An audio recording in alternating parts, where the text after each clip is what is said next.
Pradėdami pastatų šiltinimą, visų pirma turime paruošti pagrindą.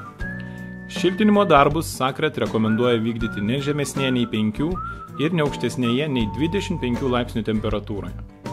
Šio pastato pagrindo paruošimui mes naudojame grunto koncentratą Sacred UG, kurį skiedžiame švariu vėsiu vandeniu, santykiu 1:3 ir kruopščiai permaišome.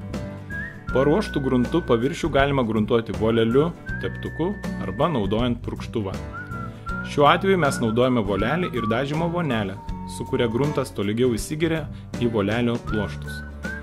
Paviršių, kad būtų išvengta grunto nutekėjimų, gruntuojame iš apačios į viršų. Gruntuojant priešingą kryptimį darbas atrodytų taip.